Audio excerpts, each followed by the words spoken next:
there's something else that's way, way, way more powerful than medication. It is having a support system.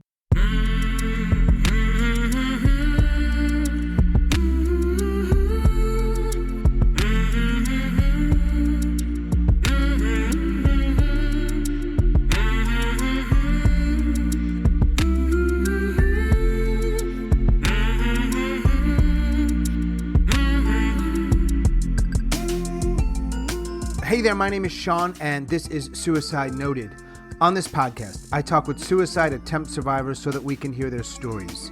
Every year around the world, millions of people try to take their own lives, and we almost never talk about it. And when we do talk about it, many of us, including me, are not very good at it. So, one of my goals with this podcast is to have more conversations and hopefully better conversations with attempt survivors. If you are a suicide attempt survivor and you'd like to share your story, I'd love to talk. Please reach out. hello@suicidenoted.com or on social media @suicidenoted. And keep in mind, please, we are talking about suicide, and this may not be a good fit for everybody. So please take that into account before you listen. I do hope you listen because there is so much to learn. A massive thanks to all of our suicide attempt survivors who have joined me on this podcast since we launched in July of 2020. It has been an amazing, interesting, unforgettable, powerful, fill in more adjectives experience for me, and I hope for the listeners as well. And of course, a special thanks to our listeners around the world who keep listening. Thank you. Really, thank you.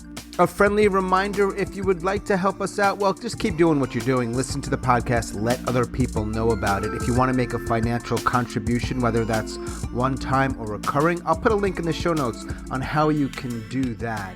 And the other way, and I think people often overlook this, is rating and reviewing this podcast. I don't know exactly how those algorithms work, but apparently, if you do that, and I think you can only do it on Apple, it helps. So if you're on Apple, please do it. Thanks. Today, I am talking with Amey. Amey lives in North Carolina, and she is a suicide attempt survivor. Hi, Amey. Hi.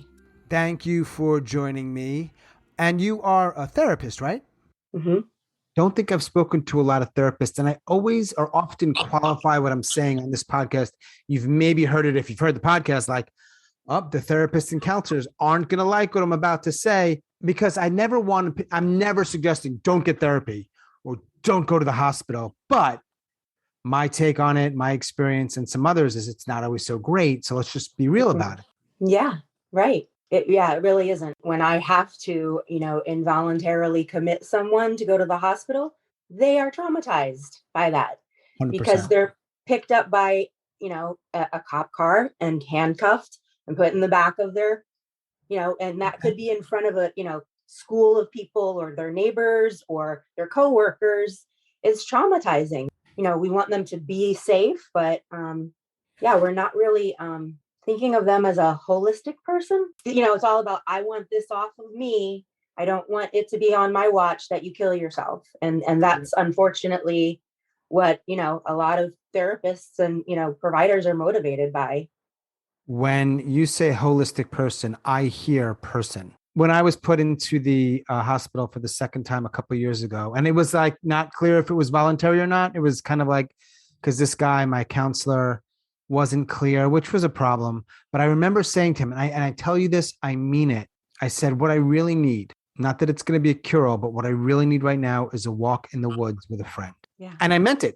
And I think you're right. The reason, or at least the main reason he sent me to this place, not a great place, there are worse, but not a great place, was just what you said. I don't want this in case you off yourself on my watch. It's an important conversation that unfortunately it's still just in, very few conversations of, because I have had patients that have committed suicide.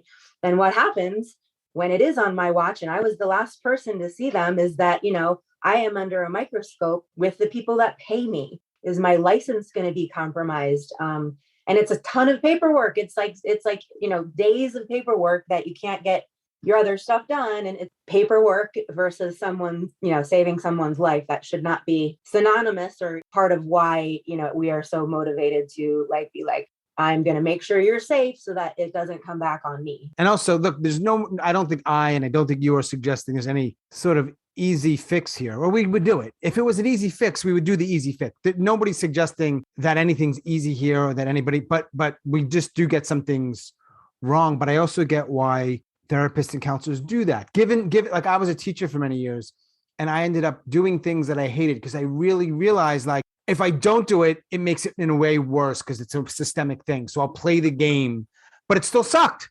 Yeah. And, I've been struggling with that. Like how authentic do I want to be? Am I afraid? Do I know what would happen if someone who, hears this and they're like, I think that you should, I don't think we can keep you on as a therapist. But and then on the other hand, I think by being brave and having this conversation and saying like, look, I'm a real person too. And actually, I think that the experience that I have had for my own stuff is making me a better therapist. I can relate and I can give you language that goes along with maybe how you're feeling. I'm worried about being brave about this, but I think on the other hand, one really great therapist of mine said, count on yourself that if something happens in the future of, like my worst fear, like I'm going to get fired for this, that I will have the tools later on down the line to deal with that. And I can't worry about that right now, I guess. I understand your concern. Interestingly, though, even though you are a therapist and you have dealt with losing people in your life, that might inform our conversation, but this conversation is about you and what you've gone through. What is the reason you reached out to this strange man in Chapel Hill, North Carolina, who seems to almost like talking about suicide? Well, when I attempted most recently, which it was in January of 2021, I then was really taken aback that I did that. And I reached out and found your podcast. And it was super, super helpful because listening to other people's story helped me give some kind of validation to things that I were feeling and experiencing, like in little insightful nuggets. The one gal from Maryland, she was one of your earlier people, like how she explained, for me, it was like dead on how she said, I felt that if I wasn't here, everybody would be better off without me here because I create so many problems or I'm so whatever, I create conflict or whatever. And if I wasn't here, everybody would be better. And hearing her say that, I was like, that's totally how I felt. How many attempts, however you define that word, do you have? 2. The first one, I was 14. In therapy world, it's like, do you have a plan? Do you have the intent to do it? And then, of course, do you have the means to do it? So my attempt then was I was standing on a bridge in the middle of the night in the dead of winter when I was 14 and was just about to jump off a bridge into like a 4-lane highway. And then someone stopped in their car and said, what are you doing? You need to not do this. And then they drove off. And so that kind of like jarred me back to like, yeah, I probably shouldn't do this. Do you think that person was a sort of random, or was that perhaps some sort of something else, a little bit more divine? Yeah. 100% was something divine because they literally just slowed down and said, don't do that. You shouldn't do that. And then just kind of drove off. Do I'll probably ask you a question or two that therapists and counselors would say you shouldn't ask. It's just the way I do things, but you never have to answer if you don't want to. And the reason why sometimes they're hard questions. The question of like, don't ask people why they tried. And I'm like, no, I want to ask them why they tried. Yeah. I mean, they don't have to answer. Do you know? I know we're going back a couple of years here at least. Are you even able to answer that question? The why behind that attempt? Oh yeah. It was because of a boy who didn't like me. And I was just head over heels for him. Also, I don't remember the timing of it. I want to think that, so my grandfather that same year committed suicide. He shot himself in his bedroom. My dad and uncles had to clean it up. I want to believe that after that happened, that kind of gave me the forethought of then I want to die as well. I want to kill myself because this boy doesn't like me. I have struggled with mental illness. I think that was one of the first indicators that, I think very differently, because I then remember, going on, Paxil and Prozac and pretty much every single medication, very shortly after that. My mom took me to a psychiatrist. That did not go well because he thought that I was flirting with him, and said, gave me this long speech of like, you can't like me. And I didn't. And so anyway, it was just very awkward. So I stopped going to that psychiatrist, was unmedicated for a long time, years into high school and college. Alcohol, played a huge role, has played a huge role in my life. But my tendency to be very depressed and sad is typically, relationship, due to a relationship or a broken relationship. And of course, that is the case of this recent attempt. And I think I emailed you. I said that when I emailed you a few weeks ago that I was actively suicidal, which I no longer am today. Good. It's such an interesting spot that I'm sometimes in, where I almost wonder if I'm getting into sort of dangerous legal issues. I don't think I am, but I think about that. I had one guy early on, you might have heard the podcast. It was one of my early ones, who said very clearly, I am going to end my life later this year. I remember. Yep. Yeah. And I believe he has. And so it makes me step back. What is my role here and what is it not? So far, I think I'm okay. It's just, okay. Well, as a therapist, I'm asking myself that question all the time of like, am I doing enough? And we have a system in place of the people who are verbalizing that, they are on a tracker, and we have to check in with them once a week, and they're discussed at very high levels. But at the end of the day, a supervisor of mine, tons of years of decades of experience providing mental health service, said, the bottom line is if someone is deciding that they're going to do it, what can we do? You hope that they can listen to some of these stories and know that, I don't know. I mean, you're not alone in how you think. You're not alone in, why you're feeling like this. There's not anything severely, wrong, broken with you that you're feeling this way. Because life really is hard, and life has been really fucking hard for a year and a fucking half, aside from the hardships of just everyday life. In a weird way that I've talked to some people, they're like, yeah, sure, this year was hard, but every year's hard. In a way, they're almost, some people have this sort of built-in resiliency because it's no harder than my life is normally. In some ways, it's even a little bit better for some of them because they don't have this is what they've shared with me. Everybody's succeeding. Everybody's happy. It's like everybody's locked down. They all feel what I feel. There's almost a sense of like, aha, okay. If I can go back a little bit, when you are 14 and you almost jump and you don't, I'm wondering if you can recall, like, what's it like to come that close to ending your life and then you're not dead? I mean, you still have the problems. You're still you. Yeah. The boy still doesn't like me in that moment. And with that person that drove by, I think it was definitely, divine thoughts that then came into my mind of, I can't do this. I will go to hell. I will hurt my family. Yeah. I stepped back. So you got on with life. And if I were there looking and hearing 14, 15, 16-year-old Amey, would I have seen and heard a young lady who was from the outside kind of okay? Oh, yeah, absolutely. Yeah. That reminds me of a few years later when I was a junior in high school. So just 2 years after that, I was the lead in the play. I had just won, I was going to be student body president next year. A teacher walked by me and she said, "What is wrong with you?" I said, "What do you mean?" And she said, "You just look so sad. You look really sad. You have nothing that you should be sad about. You have all these things going for you." And I remember feeling like, yeah, I really, really am sad with all of this going on. When I hear stuff like that, I want to called out because people might hear, I'm saying this, you're not saying this. Yeah. I don't think there's ever a reason to ever say to any human being ever, there's nothing to be sad about. That's a bullshit statement. It's bullshit. Yeah. That's not how sadness works. Mm-hmm. Saying that's Sean, not Amey. Okay, let's go. No, you're absolutely right. And like she completely, well, I guess like not invalidated me, but she just took a look at me and I guess in her eyes, I was supposed to be happy and smiling, and I wasn't. But I remember feeling taken aback because, I was shocked that someone saw that. And, Mhm. and that's come up a lot more in my life, where people are like, why are you so sad?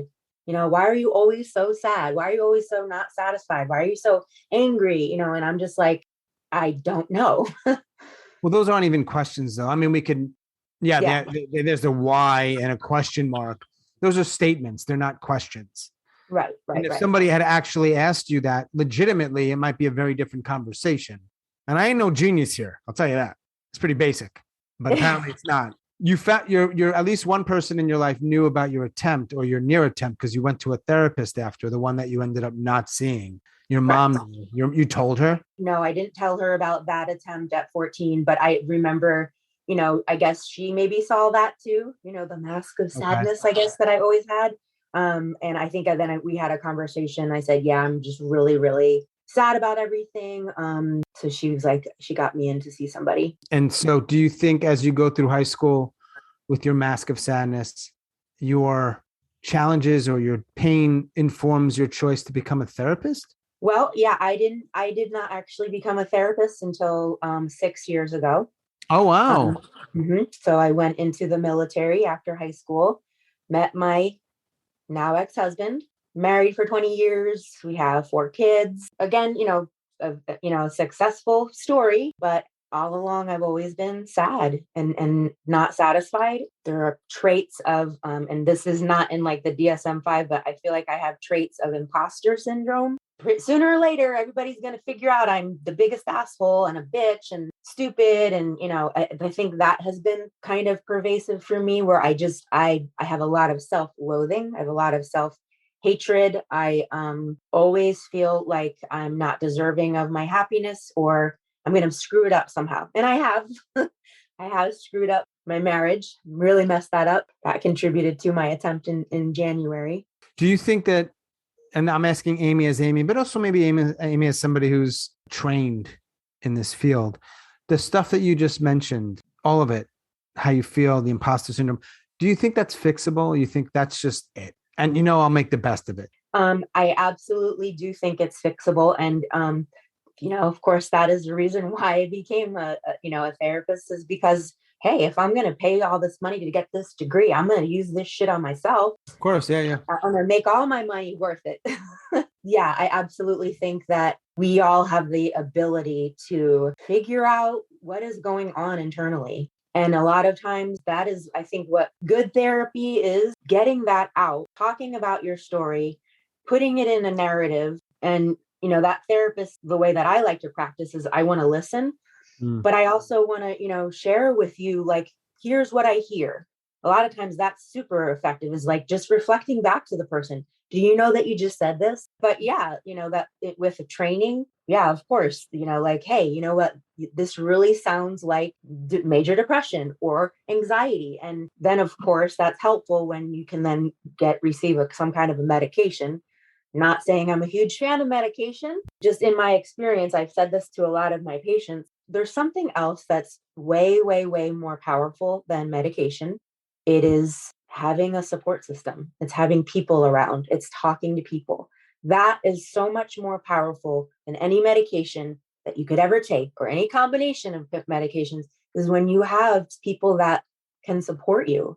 When I came back from the hospital, I was only there for a week. I remember telling a couple of people, including my sister, who was great, helped me out so much. If you're hearing this, Risa, thank you. Love you. Thanks, Lisa. I love you. Risa, love you. But I remember saying, I'm coming back to my home, my little duplex. I'm alone. It's not going to work. That makes me think of what you just said. Like, yep, all right, they changed my medication. That might help. Legit. Got off of Adderall, which was making my life bad, even though it was good, but bad, I wasn't being like a pessimist. I just knew I thought it was actually decent self-awareness. Not going to work if I'm here alone almost all the time. Do you, when you're 14 and then until January 2021, you've had some successes from the outside, including a marriage and kids and military, and I'm sure there's other things. Are you ideating at all? Are you thinking about death? Oh, yes. Mm-hmm. Yeah. Yeah, that whole time, my spouse would have to leave a lot, and I was alone a lot. I remember going, I've grown up Catholic, Catholic grade school, Catholic high school, Catholic college. Yeah. And I remember, going to confession, and a priest, I confessed that. I said, I've been thinking of, suicide recently. And he was very angry at me, scolded me, and said, how dare you? I was like, oh, okay. So, yeah. So I do remember, with things like that, like thinking, that I did have those thoughts, but never, had a plan. But, yeah, I always had a thought, driving with my kids, like, what if I just drove off the road? And then, of course, having that protective factor of the kids, couldn't do that. But yeah, thoughts all the time, what if I did this? What if I did that? What if I were in this high rise in Myrtle Beach? What if I just jump off? Just, and it's scary when you have those thoughts like that. Yeah. How many people in the world know about the 14-year-old attempt? I don't even know if I told my mom that. So probably just that one therapist knows about that 14-year-old incident. Now, there'll be people who hear this. Now they know, but they don't really know you, but there'll be people out there who hear this. But that's why we do the podcast. That's one of the reasons it's being done. Right. And so you had said earlier about your marriage and then connecting that to January. Now, I don't want to skip over stuff, and this doesn't have to be chronological or linear, but I'm curious. Sure. Say interesting, for lack of a better word, thing, 14 and then at least 2 decades later. I'm not much of a math guy. I mean, that's a long period of time. So I have been separated for about 2 years now. I think it was a combination of, I always get super, super sad and down at the holidays. The way that my, separation and, soon to be divorce has played out. Well, let's see. How can I say this? I left. I left. The kids stayed there. I moved just down the street, but it still really felt, that's shameful. If the mother leaves, the woman leaves. Well, that's really bad. She must have done something really, really bad. So anyway, tons of judgment from others, but it was, needed to be done, and now my children, all of them say, no, you and dad are so much better not together. You're happier, mom, and you're not yelling at us as much. And, you guys just weren't a good fit. However, I was still really, really mourning that. So we have the, combination of the holidays and how much they depressed the shit out of me. I had gotten into an argument with my ex, and he kind of cut off communication. The kids were angry with me. So that was kind of where I had those thoughts of, what, they would be better off without me. I just bring too much drama to the equation. You're fine with, not living with me at my house. So, you guys will just be better off. There was also another relationship that I had, a long distance relationship that has been very, very tumultuous, and we had just broken up. So yeah, I was just like, yep, you know what? I don't want to live with this pain anymore. Mm-hmm. What'd you do? I took a lot of over-the-counter medication. I don't want to give anybody any ideas. And used, had alcohol with that. So I had driven to a very secluded spot. I brought a Christmas tree bag with me. This place that I went to, there's a couch there, and it's like right by a lake. There's a couch. So I got in my Christmas tree bag and sat on the couch. And that is when I took the pills and the alcohol there. I remember feeling, I felt it starting to take effect. And I was like, all right, here we go. This is what it's like. And it hurt. It was painful. I bet it does. And then I passed out and then woke up in the morning, and I was like, well, shit, that didn't fucking work. But I put myself in the Christmas tree bag because, number one, I wanted to drive out there so my family wouldn't find me. And that if whoever did find me, they could just zip me up in the bag and like roll me onto the gurney. And it was very nice of you, Amey. I was thinking of the person who was going to find me, and the people who would have had to transport my body to wherever. Didn't work. Yeah. And you're here. And here I am. Yeah. The recent ideations that I've had in the last month or so, it is because, I found out that the ex now has a girlfriend, and I've wanted to try to work things out, but yeah, he's done, and I have to accept that because that information was kept from me. My kids, like, he's had this girlfriend now for like 6 months, and no one shared that with me. Oh yeah. Found out. So my kids were keeping that from me because they wanted to protect me, of course. but that made me feel like they decided to do that for a reason, for how I've behaved in the past, or, that I freak out and get upset, and, so I have to take ownership of that, it's not that they arbitrarily wanted to, keep that from me. Yeah, that I do behave in certain ways where they know that I'm very, I guess, fragile. But again, it made me very defensive and angry, and thinking that I was going to be replaced. This woman has been around my kids now for 6 months, and I knew nothing about it. And not only just my kids, but my kids' friends, and then I didn't trust, the parents of those friends that I felt they knew, and they were keeping it from me. So again, it was just another thing that my brain got stuck on, of like, see, you know what? You would be better off if you weren't here, because all these people are trying to tiptoe around you, and he's moving on. The kids are going to move on, and it just, it just sent me in a huge spiral downward. But one thing that I did this time is that I reached out to as many people who would listen to me. Really? And so I've told, I want to say like maybe, 15 people. I called them or asked them, I am suicidal. Like, I am really thinking about this, and I need you to help me. I need you to help me get through this. I'm really, really lucky that, people did listen. And I knew to do that. I knew to reach out, called the suicide hotline probably about 10 times. That was always disappointing. Like, they at least would listen to me, and I could cry and like at least get it out. But when it's like, okay, now what? It always left me like, oh, okay, yeah. No, I know I know the number to NAMI. Like, they don't really offer anything except listening, but it is a really good resource. And that listening can be helpful for sure. I mean, yes, a lot of people get none of that. So even having somebody for a few minutes, that's a good title for a book though. Like, now what? Now what? Yeah. That's what I always think. That's the same thing when I came back from the hospital. I'm alone. I'm like, now what? Yeah, right. Are you just saying that so that you can check a box and say, I covered everything that I'm supposed to? What else can I offer this person? I don't know. And I mean, sometimes there is nothing else that, for example, that person on the phone, what else can they do? I mean, unless they're going to get in their car and go over and watch TV with you, there's just nothing else they can do, right? It sucks. I mean, yeah, like, kind of thought about that. Are they obligated to send something, an ambulance, or, where is it connecting to? Is it really connected somewhere local where they can trace your whatever? And, who knows? With cell phones, it makes it very hard to figure out where you are. So yeah, I'm not really sure that whole system.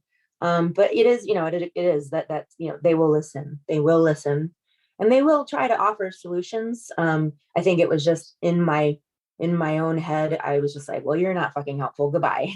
Do you have a therapist yourself? I do. Mm-hmm. Yeah. Yeah. That must be interesting.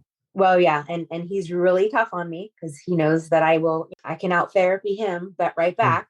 But I asked him that, to begin with. I said, you gotta be tough on me, and I'm going to resist, and I'm going to fight back, and I'm going to be like, fuck you. You don't know what you're talking about. It is right now a good fit. And he does really care, and he listens. And you've been able to mostly maintain your practice? Yeah, I really have. It was really difficult because, I was, going and listening to people's, air quotes, problems. And I'm like, wow, yeah, I'm sorry that you're really stressed out about your upcoming baby shower. And I had to, put that in context that this is a problem for this person, but, I can't come back and be like, I want to fucking kill myself. So good luck. Right. I'm really so sorry that your diamond shoes are so tight. That is what I love about my job is that, it is that, that person taking a risk, telling me what's wrong. And now when people do come to me and they say that they are suicidal, I know that, like, okay, number one, I bet you have you think that you have a lot of problems that are unsolvable. And that's overwhelming, right? Yes. Like, I have all this fucking shit going on, all these fucking problems. I can't solve them. And, so I try to pull out, okay, what's wrong? What are some of your problems? And that makes me scared the most is when someone comes back to, says to me, I would be, everybody would be better off if I wasn't here, because I know that feeling. One of my patients recently said to me, he shared, I am suicidal. I said, okay, why are you not going to kill yourself today, right now? Tell me why. And he said this most brilliant answer. He said, because I know that if I killed myself, the pain that I have personally right now, I would be putting that into the world and multiplying it and giving all that pain to all these other people that I know would be in pain if I killed myself. So I don't want to spread that pain around. I don't want to give my pain away. And so that's why I'm not going to do it. I was like, that's fucking brilliant. And so that was another thing that I did for myself, this recent time, is that I wrote my own list. I wrote a list of reasons why I cannot kill myself, 20 or 30 things. I absolutely want to hear that list if you're open to sharing it with me. Before we do, I want to go back to something we talked about over email and this idea that it gets better, that it always gets better. And that's a hard sell for me as well when I say to people, what about your future self? Let that be one of your protective factors, is that think of who you were a week ago. You're different and you're going to be different in a week from now. But in the moment, it's like, no, I'm not. It's still going to be fucking painful. This person is still going to hate me. I'm still going to have this problem. I'm still going to be broke. I'm still going to be blah, blah, blah, blah, blah. And that's a hard sell to say to somebody, come on, it's going to be okay. You'll be happy again. Like, how can I guarantee that? I don't know. The most that you can do, and maybe this doesn't work in the relationship of a therapist, but as a friend and this is what I think, the most you can do, I think, is say, it might suck, but I'll do what I can to be there for you. Absolutely. That's about the most you can do for somebody. And say, hey, you know what? I want you to still be here. I really, really want you to be here. If you died, if you killed yourself, I say this to my patients. I say, I would be heartbroken. I would be in a lot of pain if you did kill yourself. And I have had to say that to some people, and they take it for whatever it's worth. Because some people are like, I don't have anybody. I'm lucky that on my list that I made, I counted 61 people that I would be transferring my pain to. But I know that people out there don't have, they feel like they don't have anybody. So I at least try to, say, but I would care, and I do care, and I want to help you. Can you share any of that list, or is that personal? Sure. Yeah. So, reasons why you cannot kill yourself. And 1 through 16 are people in my life, 61 people, because I've, families. And number 17 is my patients. I can't kill myself because what would that do for my patients? I wrote, I would be perceived as a selfish coward. Rejection is a sign of progress. My shame should not be fatal. And my negative thoughts are just thoughts and they aren't real. Number 26, there's a place where I'm needed and I belong. Number 27, if I survive, then that is a success. Number 29, you have many more gigs to rock out at. Start in a band. Oh, and number 30 is 3 people called you Angel in the last week. Oh, that's awesome. Nobody called me Angel this week. Sean, you're an angel. I think that you're an angel. Thank you. My question, because I only have a couple more questions, and then, hey, whatever else you want to add, of course, I want to hear it. Given what you just shared about what you might tell somebody who is contemplating and the list you just shared, but let us not forget about January and a life that's been challenging. You think you're going to try again? I don't. No? I don't think that I am. I think that, having that experience, listening to your podcast, listening to other people. Yeah. Hats off to you, Sean. Mm-hmm. Sure. Thanks. But that I really was like really in a really, really bad, dark place just a couple of weeks ago. And I had tools that I knew that I had to use. I had to make the choice to be like, come on, you do this for a living. And that this knowledge that has been imparted to you from your patients, that one patient is totally right. 61 people that I would break their hearts. And that's just the ones that came to my mind. And I know that list is there's tons of more people on that list. No, I don't think that I will. I'm also really, really trying hard to remain sober. And I know that alcohol was a huge part of my the January 30th attempt and my sadness recently. But yeah, I have to keep trying for those people. and for myself and my future self, the opportunity to figure my shit out. There is a place, where I am needed and where I'm accepted and where I belong. And I know it's right with my kids and my family and friends. For me right now, it's that I don't have that romantic love relationship in my life right now. And that's really hard. And being alone is, I completely can identify with what you said about how this is not gonna fucking work if I'm alone, because that's how I have felt too. After 20 years of being, saturated in kids stuff, I've been completely alone, and that has been fucking brutal. Mm-hmm. Is this my last question? I think it is. It's always hard for me because I could talk about this for so long, I really can. You're really good at it. Oh, I appreciate that. Do you believe that people have a right to end their lives? Yes, I do. I do. I think that, just recently, a mutual friend, she had a terminal illness that she had been battling a very long time. And, in the United States, she was able to, get assistance with that.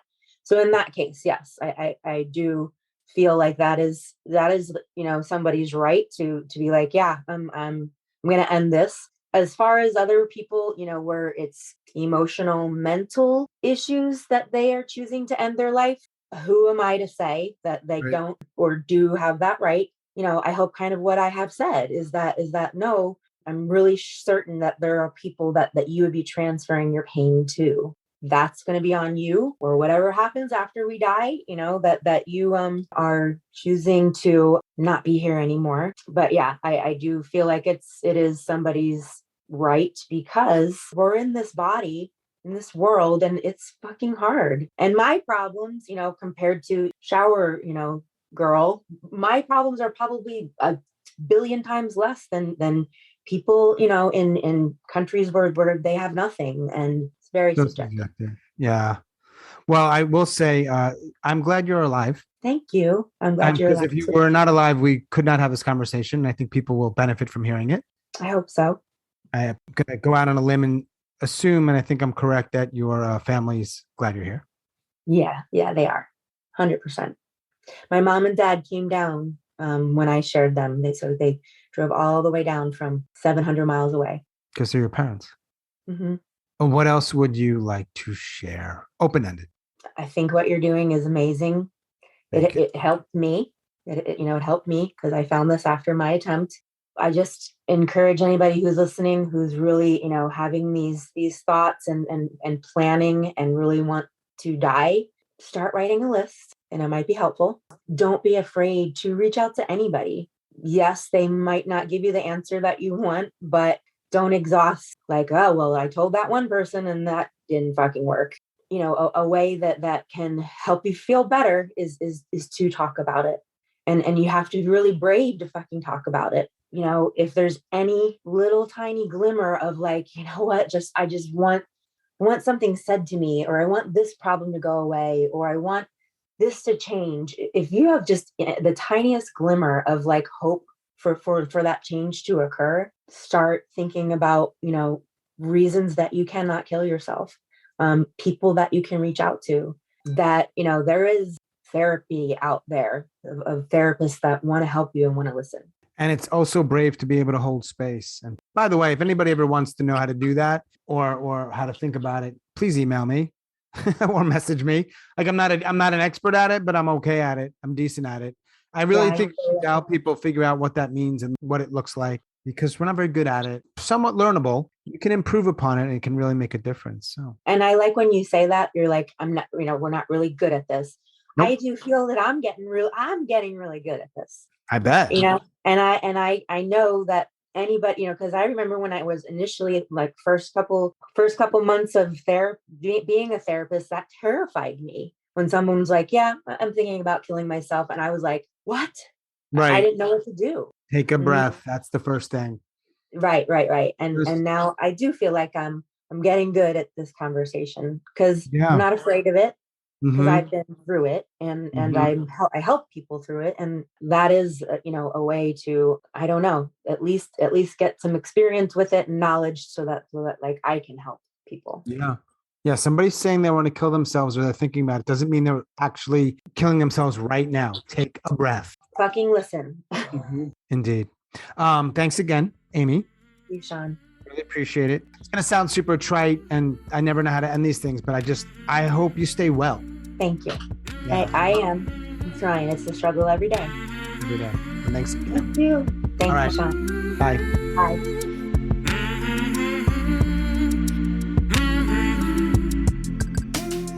As always, thanks so much for listening and all of your support. And special thanks to Amey, right here in North Carolina. If you are a suicide attempt survivor and you'd like to talk, please reach out. hello@suicidenoted.com or on social media @suicidenoted.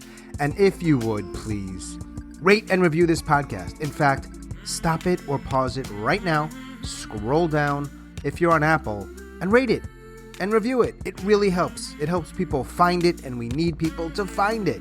So thanks so much for that. That is all for episode number 80. Wow. Stay strong. Do the very best you can. I'll talk to you soon.